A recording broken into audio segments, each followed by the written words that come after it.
Assalamualaikum warahmatullahi wabarakatuh. Mohon maaf kepada pihak terkait PWI, apakah saksi bisa hadir hari ini? Jadi hadir? Saksi tidak yang hadir hanya ahli. Saksi tidak Oh, hadir. siap. Jadi hanya satu saksi ahli saja ya. Ya. Nih, terima kasih informasinya, Bapak. Ya. Makasih. Assalamualaikum warahmatullahi wabarakatuh. Waalaikumsalam.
Hadirin dimohon berdiri.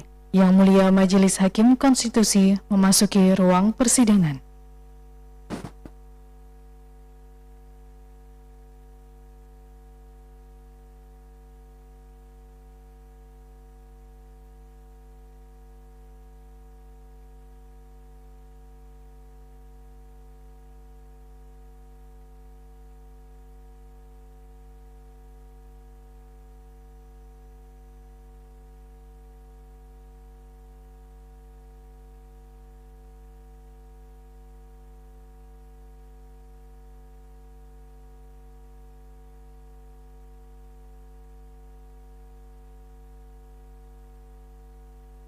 Hadirin disilakan duduk kembali. Ya, kita mulai.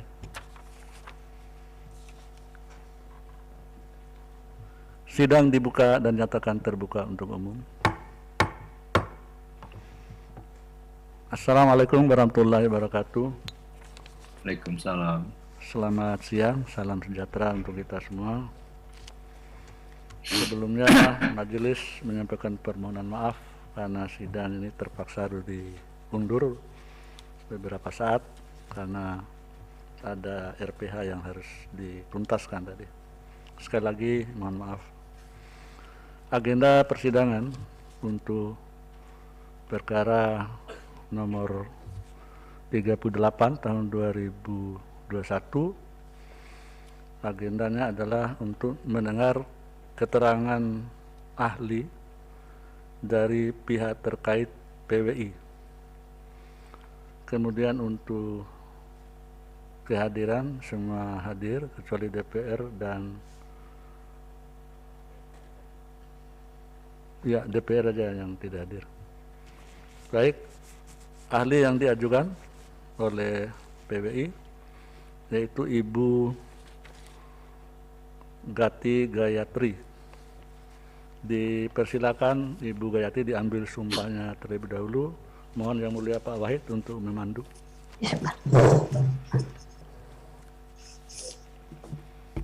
Baik. Ya, pada ahli Sebelah kiri, Pak. Profesor Dr. Gati Gayatri MA, ya. Ya. Tangan lurus ke bawah, ya.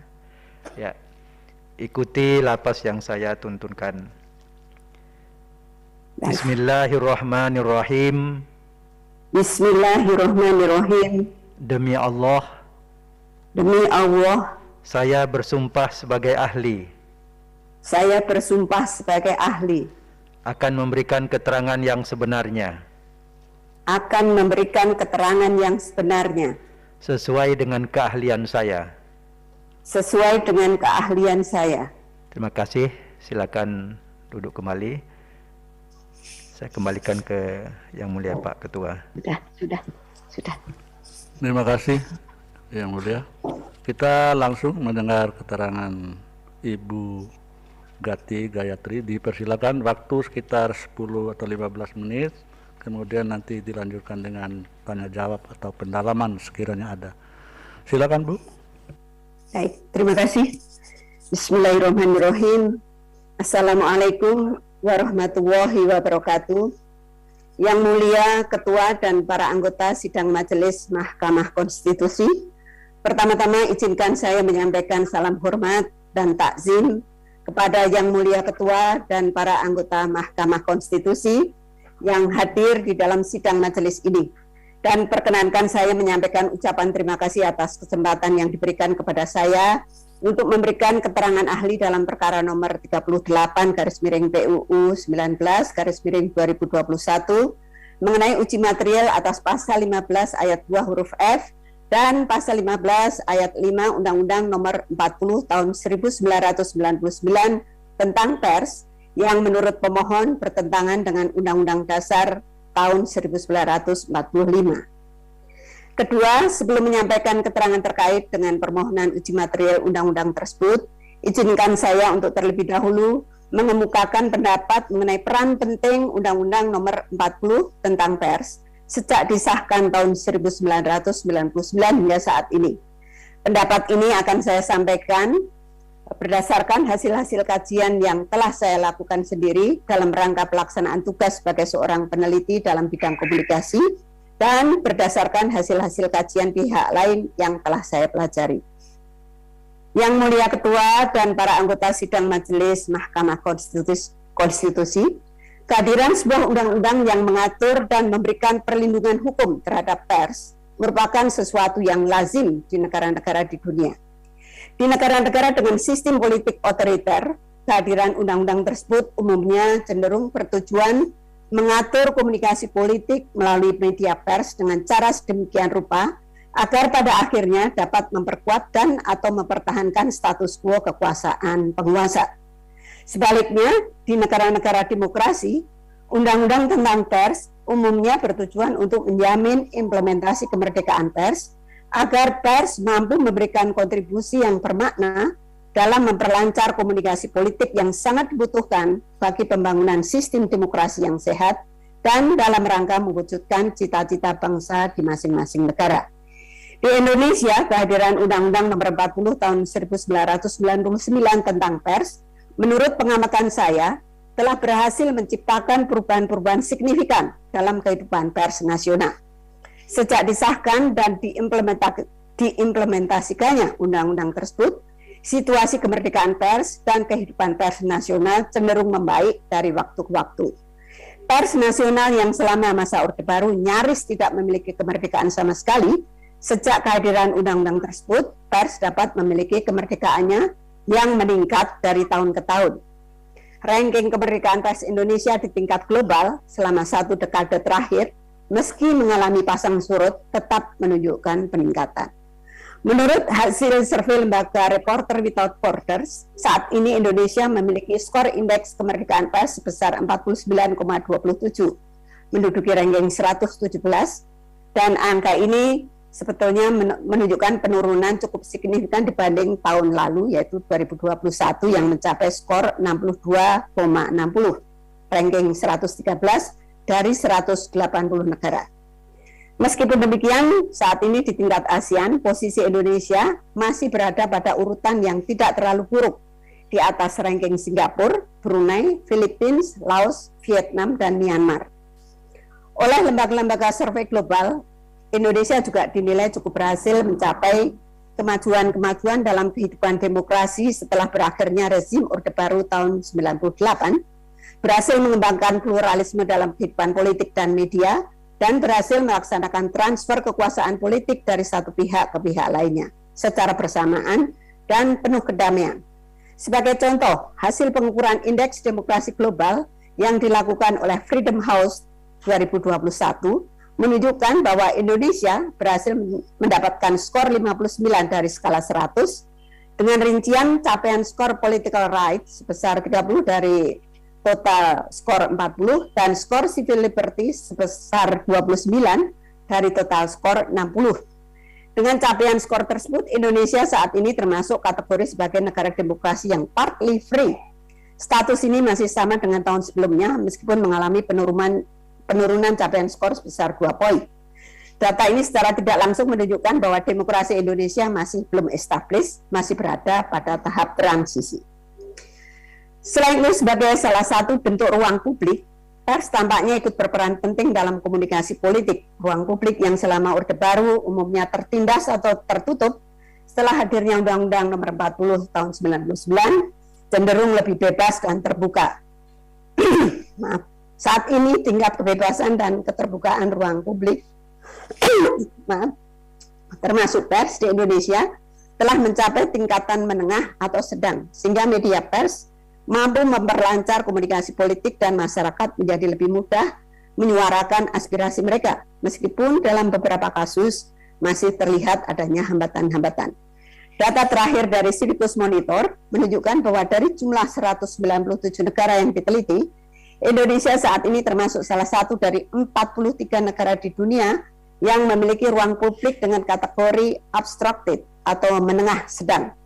Negara-negara lainnya yang memiliki ruang publik kategori open terbuka hanya 39 negara, narrowed agak terbuka 41 negara, repressed tertindas 49 negara, dan closed tertutup 25 negara. Kehadiran undang-undang tersebut juga telah mendorong kemunculan dan pertumbuhan perusahaan pers baru dari waktu ke waktu. Saat ini paling tidak terdapat 1.794 perusahaan pers, 4 organisasi wartawan, dan 6 asosiasi perusahaan pers yang datanya telah diverifikasi oleh Dewan Pers. Dari sisi substansi pemberitaan pers, kehadiran Undang-Undang Nomor 40 Tahun 99 tentang pers juga telah mendorong terjadinya perubahan-perubahan signifikan. Pemberitaan pers cenderung semakin independen dari kekuasaan politik. Jika pada masa Orde Baru isi berita umumnya cenderung terkooptasi oleh kekuasaan pemerintah, maka saat ini substansi berita pers telah menjadi sangat beragam dan tidak terlalu bersifat mendukung kekuasaan politik sebagaimana sebelumnya.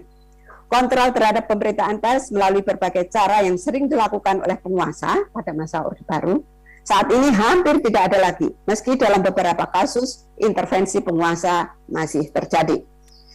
Terkait dengan kelembagaan dan fungsinya, Dewan Pers pada masa kini juga telah mengalami perubahan dan perkembangan yang sangat signifikan. Pada masa lalu, sifat Dewan Pers tidaklah independen, khususnya dari intervensi pemerintah. Sebagaimana diatur pada pasal 6 ayat 1 Undang-Undang Nomor 11 Tahun 66 tentang pokok-pokok pers, tujuan pembentukan Dewan Pers adalah untuk mendampingi pemerintah dalam bersama-sama membina pertumbuhan pers dan perkembangan pers nasional. Sesuai dengan tujuan tersebut, maka Ketua Dewan Pers adalah Menteri Penerangan, diatur pasal 7 ayat 1. Pada masa kini, sifat Dewan Pers adalah independen. Hal ini sesuai pengaturan Undang-Undang Nomor 40 Tahun 99 tentang pers, khususnya pasal 15 ayat 1. Tujuan pembentukan Dewan Pers adalah untuk mengembangkan kemerdekaan pers dan meningkatkan kehidupan pers nasional, dan anggota Dewan Pers dipilih sendiri oleh organisasi wartawan dan organisasi perusahaan pers, sebagaimana diatur pasal 15 ayat 3 dan ayat 4.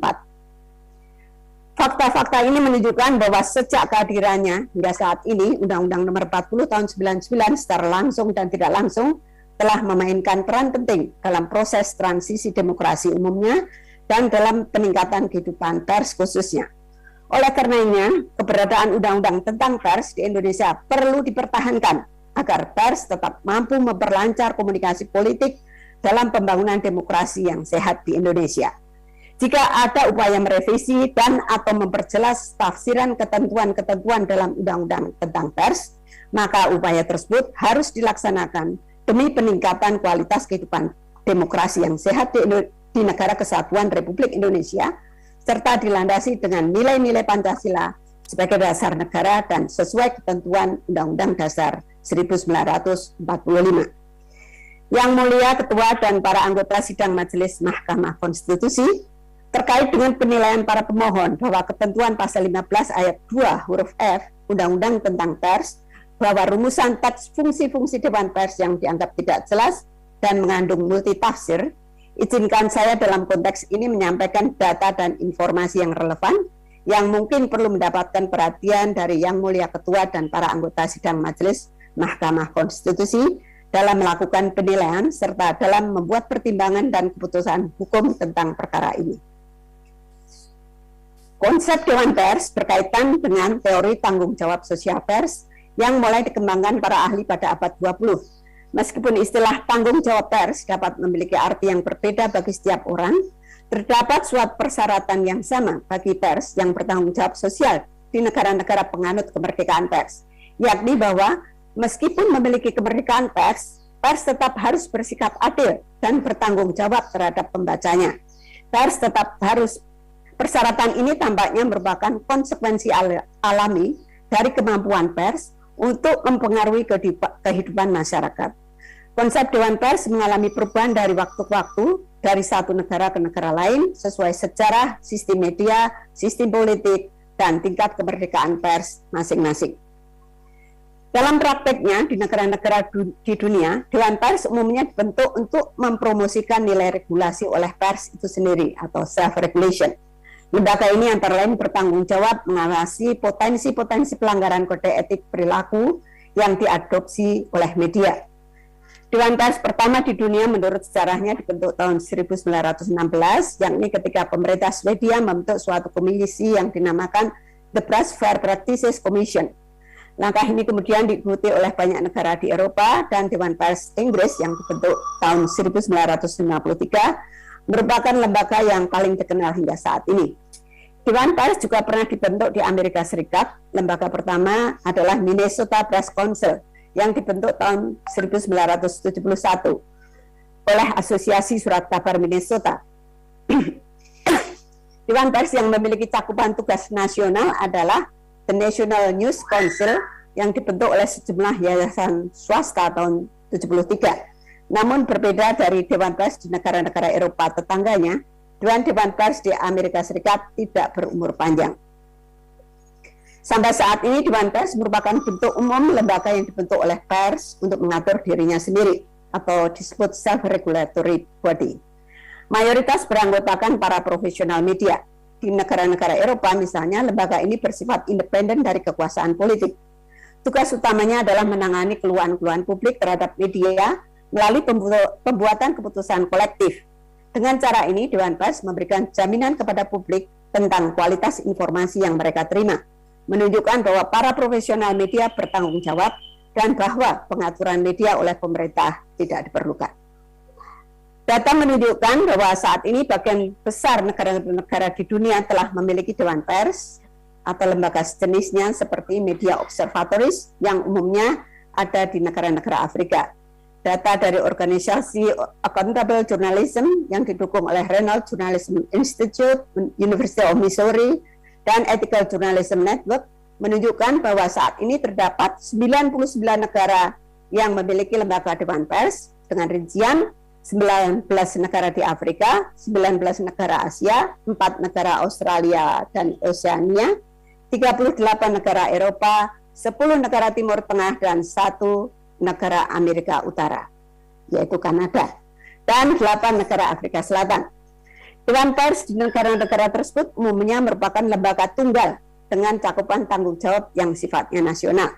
Selain satu Dewan Pers yang ada di setiap negara tersebut, di dunia ini juga terdapat paling tidak 4 Dewan Pers internasional, yaitu Europe Press Council, atau Alliance of Independent Press Council of Europe, World Association of Press Council, dan saya nggak tahu bacanya bagaimana ini, Réseau de Instances Africaines de Autorégulation des Médias, dan Eastern Caribbean Press Council. Mohon maaf. Dalam praktek pelaksanaan tugas dan tanggung jawab melindungi kemerdekaan pers, Dewan Pers di berbagai negara di dunia banyak yang membuat peraturan-peraturan yang kemudian dilaksanakan oleh para profesional media. Namun praktek tersebut sangat bervariasi dari satu negara ke negara lain, dan hanya ada sedikit peraturan universal tentang bagaimana Dewan Pers seharusnya bekerja, meski di negara-negara demokrasi yang sudah mapan sekalipun. Sebagai contoh, meskipun tidak ada rumusan pasal atau ayat khusus yang mengatur kewenangan pembuatan peraturan-peraturan, Dewan Pers India berdasarkan fungsi-fungsinya yang ditetapkan dalam Press Council Act tahun 78 telah membuat beberapa peraturan, antara lain Press Council Procedure of Inquiry Regulation tahun 79, dan Dewan Pers Nepal telah membuat Press Council Working Procedure Rules tahun 99 sebagai hasil amandemen The Press Council Working Procedures Rules tahun 2005. Dalam bentuknya yang ideal, Dewan Pers di negara-negara di dunia umumnya merepresentasikan tiga aktor utama komunikasi sosial, yaitu pemilik media, editor, dan publik. Meskipun sangat populer di negara-negara Eropa, kelembagaan Dewan Pers dapat bervariasi menurut konteks budaya dan tingkat perkembangan masyarakat di masing-masing negara. Dengan adanya lembaga tersebut, maka para profesional media yang memiliki kesadaran akan tanggung jawab sosial pers secara sukarela mentaati setiap pedoman, standar, dan prosedur yang ditetapkan oleh Dewan Pers. Dengan demikian, efektivitas Dewan Pers sangat tergantung pada kerjasama pihak-pihak pers yang terlibat di dalamnya. Oleh karena itu, terkait dengan anggapan para pemohon bahwa Dewan Pers telah memaknai ketentuan pasal 15 ayat 2 untuk membuat peraturan di bidang pers dan mewajibkan semua pihak tunduk pada peraturan tersebut, juga dapat dimaknai bahwa peraturan-peraturan tentang pedoman, standar, prosedur, dan sejenisnya yang telah ditetapkan oleh Dewan Pers Indonesia merupakan bentuk self-regulation dan voluntary system of regulation bagi wartawan, organisasi wartawan, perusahaan pers, dan organisasi perusahaan pers, khususnya yang telah memiliki kesadaran akan tanggung jawab sosialnya dan telah secara sukarela memilih untuk mentaati peraturan-peraturan tersebut. Bagi pers yang belum termasuk kategori memiliki kesadaran dan sikap sukarela ini, maka tentu saja peraturan tersebut akan sulit untuk diberlakukan, dan ketidaktaatan pada peraturan tersebut pada akhirnya tentu dapat mempengaruhi efektivitas pencapaian tujuan pembentukan Dewan Pers. Terkait dengan penilaian anggapan para pemohon, secara sepihak Dewan Pers mengambil alih peran organisasi pers dalam menyusun peraturan-peraturan dalam bidang pers. Hal ini tampaknya berkaitan dengan penafsiran yang berakibat pada persoalan teknis di lapangan. Oleh karenanya, fakta-fakta yang ada perlu diperiksa dan ditelaah lebih lanjut untuk mengetahui kebenaran penilaian tersebut. Paling tidak, informasi terkait penilaian ini telah diperoleh dari keterangan ahli sekaligus praktisi pers dalam sidang majelis tanggal 15 Maret 2022, yakni bahwa proses penyusunan pedoman, standar, dan prosedur yang jumlahnya saat ini sekitar 20 dokumen, ini saya sudah cek, yang kemudian sebagian diantaranya ditetapkan sebagai peraturan-peraturan Dewan Pers, telah melibatkan organisasi wartawan dan organisasi pers yang keberadaannya telah diverifikasi dan diakui oleh Dewan Pers. Yang Mulia Ketua dan para anggota sidang Majelis Mahkamah Konstitusi mengenai penilaian para pemohon bahwa ketidakjelasan ketentuan pasal 15 ayat 5 Undang-Undang tentang Pers telah menyebabkan Presiden memaknai bahwa dirinya memiliki kewenangan untuk menerima atau tidak menerima keanggotaan Dewan Pers. Karena keterangan ini dari perspektif hukum sudah dijelaskan dalam keterangan ahli hukum pada sidang majelis sebelumnya tanggal 5 Maret 2022, maka perkenankan saya dalam kesempatan ini menyampaikan informasi tambahan saja sebagai berikut. Secara sintaksis atau tata kalimat, rumusan teks pasal 15 ayat 5, keanggotaan Dewan Pers sebagaimana dimaksud dalam ayat 3 pasal ini ditetapkan dengan keputusan Presiden. Ini mengandung arti bahwa Presiden hanya berwenang menetapkan keanggotaan Dewan Pers. Rumusan teks tersebut secara implisit juga mengandung arti bahwa Presiden tidak terlibat dalam proses pemilihan anggota Dewan Pers. Dengan kata lain, menurut ketentuan ini, Presiden hanya berwenang menetapkan, sekaligus hanya bisa menerima, tidak berwenang menolak keanggotaan Dewan Pers yang dipilih oleh organisasi wartawan dan organisasi perusahaan pers dengan mekanisme pemilihan sebagaimana diatur dalam ayat 3 pasal ini.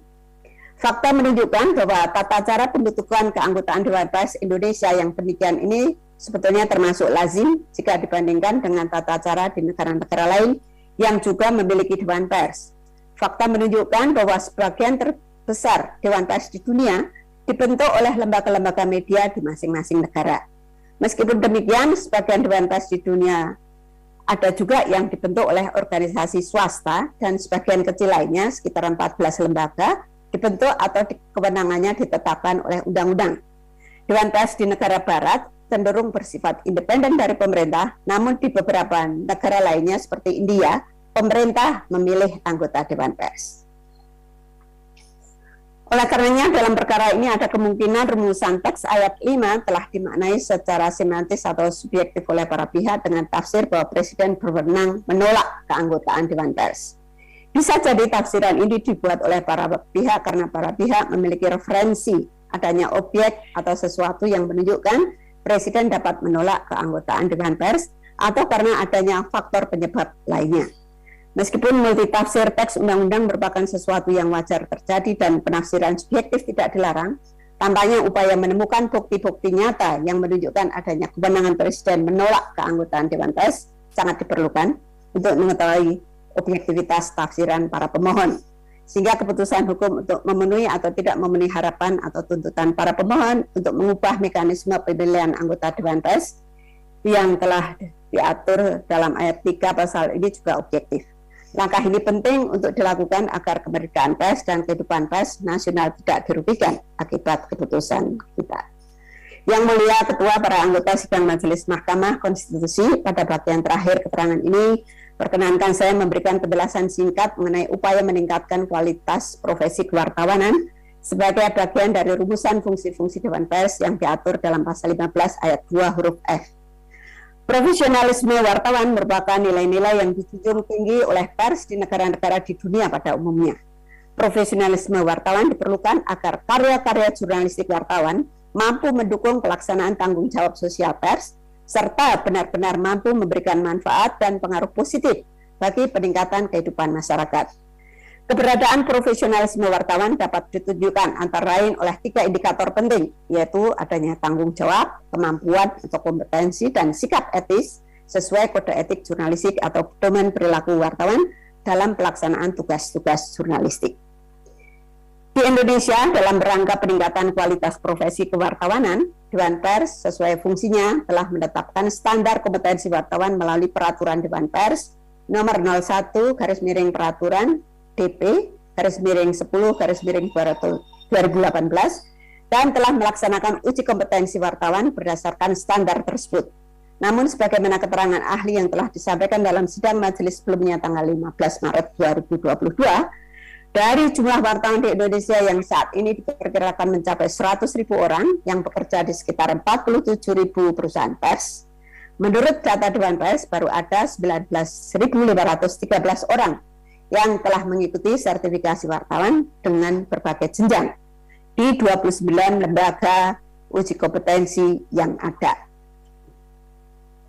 Standar kompetensi wartawan Indonesia konsep dasarnya mulai diperkenalkan pada tahun 2006 dan kemudian dikembangkan lebih lanjut sebagai rumusan standar kompetensi wartawan tahun 2010. Diberlakukan secara sukarela utamanya bagi wartawan Indonesia pemilik kartu pers. Karena saat ini usianya yang sudah lebih dari 10 tahun, maka menurut saya standar kompetensi wartawan sebagai alat peningkatan kualitas profesi kewartawanan memang sudah sewajarnya untuk segera dikaji ulang dan disesuaikan dengan kebutuhan kompetensi dalam profesi kewartawanan saat ini.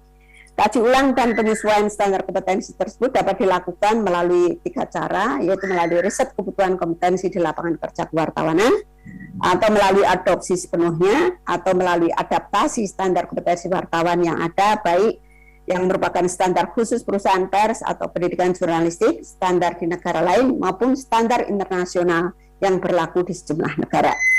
Upaya tersebut sangat perlu dilakukan dengan memperhatikan konteks kebutuhan lapangan kerja kewartawanan dengan bidang-bidang okupasi dan jabatan yang pada era digital saat ini cenderung mengarah pada spesialisasi.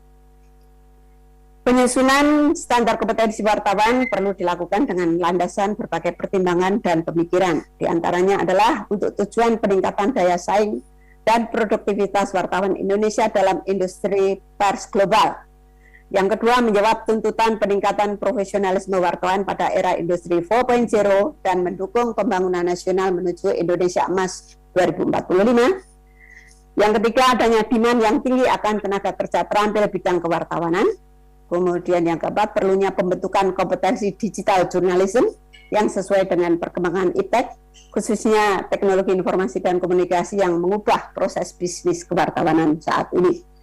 Hasil studi World Bank Group bekerja sama dengan Kementerian Perencanaan Pembangunan Nasional (Bappenas) dan pemerintah Australia menunjukkan bahwa jurnalis yang termasuk okupasi yang memerlukan keterampilan tinggi saat ini memiliki demand tinggi di lapangan kerja dan menduduki ranking top 100 dalam jumlah lowongan kerja yang diunggah dalam media online. Yang Mulia Ketua dan para anggota sidang Majelis Mahkamah Konstitusi, demikian keterangan ini saya sampaikan dengan harapan dapat memberi manfaat bagi sidang majelis ini. Saya mohon maaf atas segala kekurangan dan kesalahan yang ada. Terima kasih. Wassalamualaikum warahmatullahi wabarakatuh. Ya, baik, terima kasih dari PWI. Ada yang ingin disampaikan atau ditanyakan? Dari PWI tidak, Majelis. Tidak ada. Baik. Dari DPR tidak hadir, Presiden.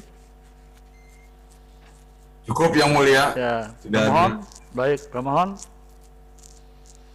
Pemohon ada pertanyaan Yang Mulia. Silakan. Baik, terima kasih Yang Mulia. Sebelumnya saya mengucapkan terima kasih kepada ahli yang sudah memberikan keterangannya. Saya hanya ingin satu penegasan dan satu pertanyaan kepada ahli. Yang pertama adalah di keterangan Presiden atau keterangan pemerintah yang disampaikan pada tanggal 11 Oktober 2021 di halaman 16 dikatakan bahwa Dewan Pers tidak bertindak sebagai lembaga pembentuk atau regulator karena berdasarkan ketentuan AKUO, Undang-Undang Pers, penyusunan peraturan di bidang pers dan seterusnya. Pada intinya dinyatakan bahwa Dewan Pers tidak bertindak sebagai regulator.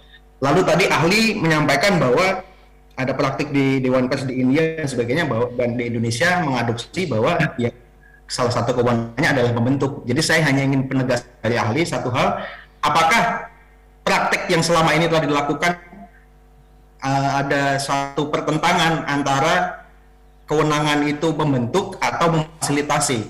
Satu, kemudian yang kedua terkait dengan penelusuran yang kami lakukan, ahli ini kan yang lalu sempat menjabat sebagai Kapus Banglit Prof SDM Kominfo. Ada satu rilis di tanggal 6 Agustus 2018 yang dengan judul Permintaan SDM untuk Industri Konten Terus Meningkat. Saya kutip sedikit beritanya menyatakan, Angkatan Kerja Muda dilatih dan diuji berdasarkan kompetensinya untuk mendapatkan sertifikasi berbasis SKKI bidang komunikasi. Pertanyaan saya, apakah bisa peraturan Dewan Pers menegasikan ketentuan peraturan perundang-undangan bahwa sertifikasi kompetensi melalui LSP berlisensi BSP, sedangkan selama ini Dewan Pers melakukan sertifikasi kompetensi wartawan tidak melalui LSP yang berlisensi BNSP. Jika bisa, apa alasannya? Jika tidak bisa, apakah yang selama ini telah dilakukan oleh Dewan Pers adalah suatu kekeliruan? Mohon penjelasan dari ahli untuk memberikan keterangan kepada kita semua, khususnya yang hadir pada persidangan hari ini. Terima kasih Yang Mulia. Ya, baik, terima kasih. Sekarang dari meja hakim sekiranya ada. Ya, Izin Yang Mulia, tidak ada. prinsipal boleh? Ya, bagaimana? Dari prinsipal, Tadi ada kuasanya, tapi ya udah satu aja ya. saya bertanya ya.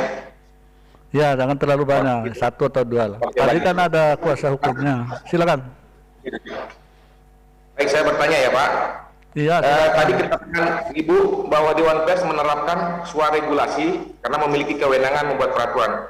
Bagaimana jika Dewan Pers membuat peraturan yang bertentangan dengan Undang-Undang Pers itu sendiri, bahwa yang memilih anggota Dewan Pers adalah organisasi pers.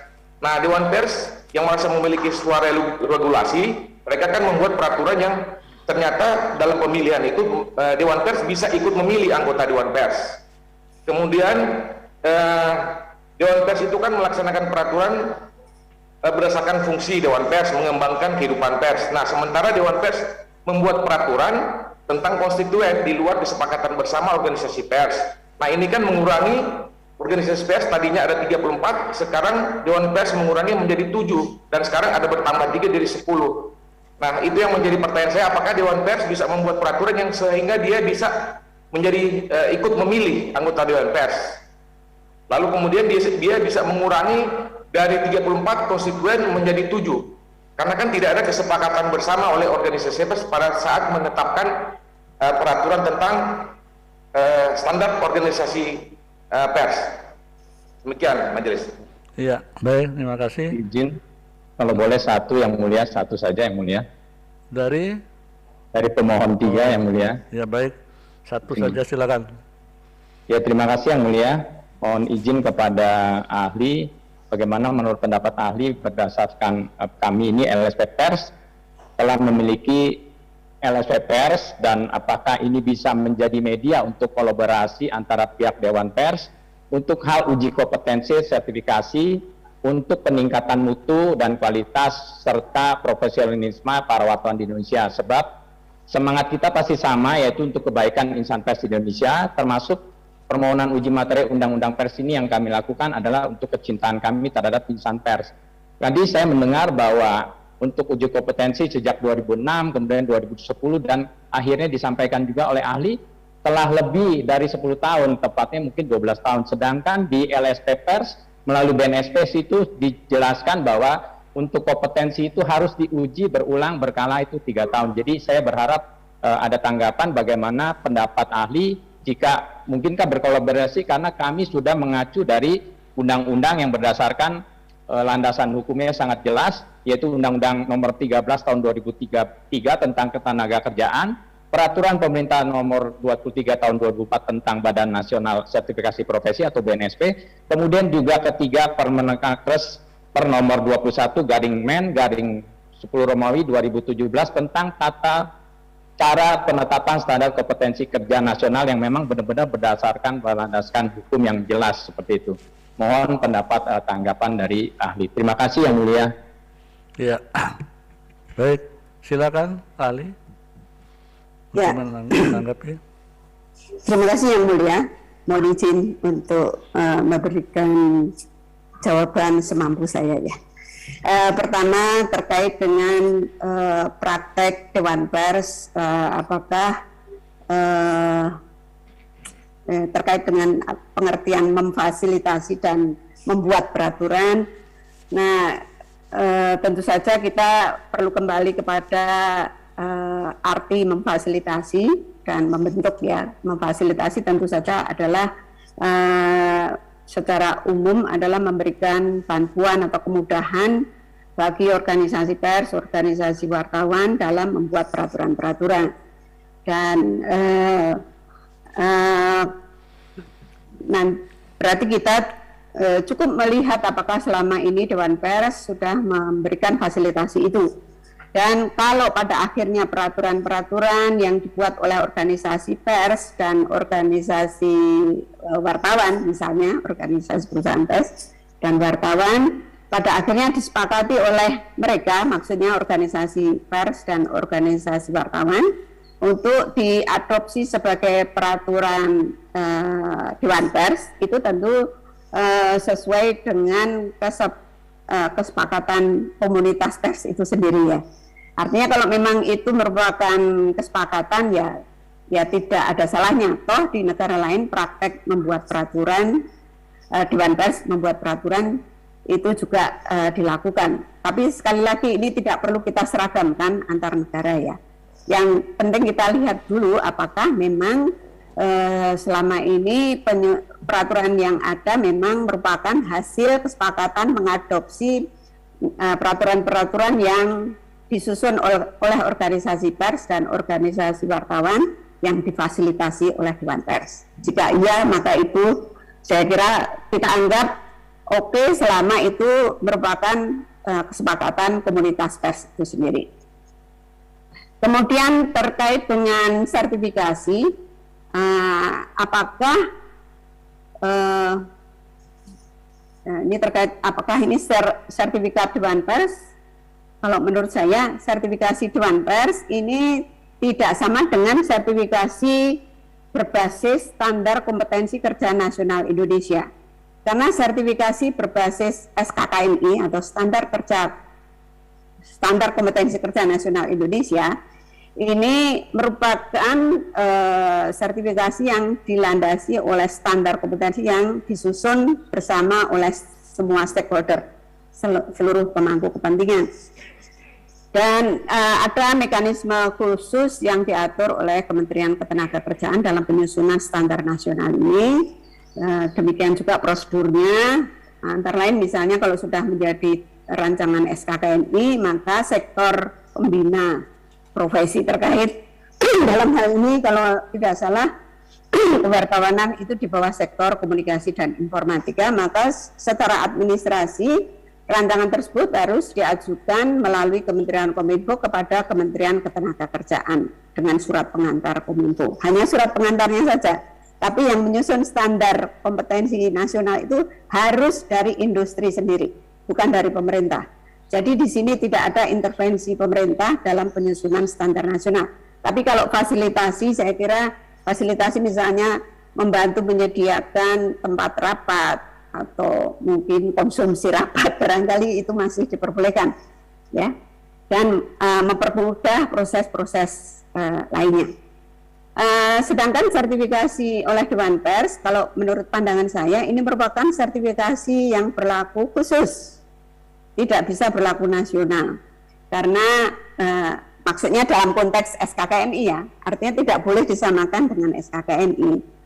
Ini adalah standar kompetensi khusus yang diberlakukan oleh Dewan Pers pada komunitas khusus.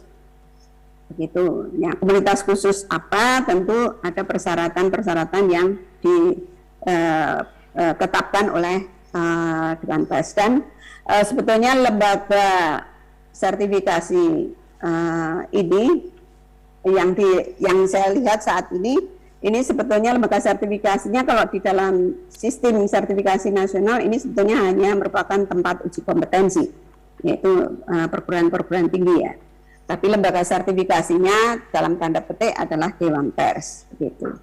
Tempat uji kompetensinya adalah perguruan tinggi. Tapi sekali lagi ini bukan SKKNI, ini adalah standar khusus. Sehingga kalau ingin dijadikan standar nasional tentu harus mengikuti standar prosedur mekanisme yang sudah ditetapkan. Moga-moga jawaban saya cukup jelas. Kemudian untuk pemohon ini Dewan Pers ikut memilih, ya tadi begitu ya. Saya kira kalau tidak salah mekanisme pemilihan pemilihan anggota Dewan Pers itu diatur di dalam statuta Dewan Pers ya. Statuta Dewan Pers ya, apakah di sana ada ketentuan bahwa Dewan Pers ikut memilih? Saya kira statuta itu juga harus mengikuti ketentuan dalam undang-undang. Ya, kalau statutanya menyimpang, ya, sebaiknya statutanya diperbaiki agar sesuai dengan undang-undang. Silahkan dicek saja apakah menyimpang atau tidak ya. Begitu saya hanya bisa menjawab secara umum. Kemudian untuk pemohon ketiga, apakah bisa lembaga sertifikasi yang ada saat ini, lembaga sertifikasi pers Indonesia, berkolaborasi dengan Dewan Pers untuk menyelenggarakan sertifikasi. Tentu saja bisa, tapi mohon diingat bahwa standar kompetensi yang digunakan oleh lembaga sertifikasi pers Indonesia saat ini kalau tidak salah bukan SKKNI, sehingga tentu tidak bisa diberlakukan sebagai standar nasional ya.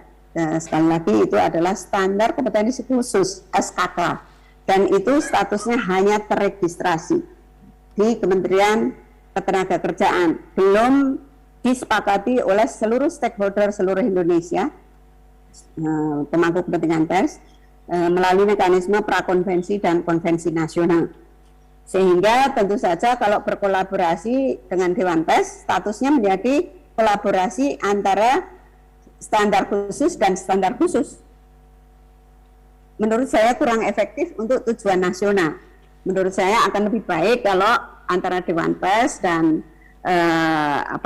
organisasi yang terkait dengan LSP ini berkolaborasi, bekerja sama menyusun standar kompetensi kerja nasional Indonesia, sehingga nantinya standar nasional ini bisa diberlakukan nasional juga dan bisa membantu tujuan-tujuan nasional. Itu pendapat saya. Terima kasih. Mohon maaf kalau ada kekurangan.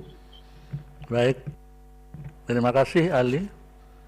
Untuk pihak terkait AJI, AMSI, dan IJTI, apakah akan mengajukan ahli atau saksi? Ya, izin majelis. Kalau dari kami kayaknya sudah cukup majelis, karena mengingat teman-teman juga sudah mengajukan beberapa ahli dan fakta yang kurang lebih sebenarnya sudah menjawab dari permohonan dalam intervensi kita juga. Jadi kesimpulannya tidak mengajukan ahli dan saksi ya? Iya majelis. Ya, baik. Kalau begitu ini sidang terakhir, maka acara atau agenda selanjutnya adalah penyerahan kesimpulan melalui kepanitraan paling lambat 7 hari kerja sejak sidang hari ini. Jadi untuk para pihak sekali lagi diberi kesempatan untuk menyerahkan kesimpulan melalui panitra paling lambat 7 hari kerja. Kemudian dengan demikian paling lambat hari Kamis tanggal 16 Juni 2022 pukul 11.00 WIB kesimpulan dari masing-masing pihak sudah harus diterima. Cukup ya? Ya. Ya. Untuk Ibu Gayatri, terima kasih atas keterangannya. Terima kasih. Ya, dengan demikian sidang selesai dan ditutup. Hadirin dimohon berdiri. Yang Mulia Majelis Hakim Konstitusi meninggalkan ruang persidangan.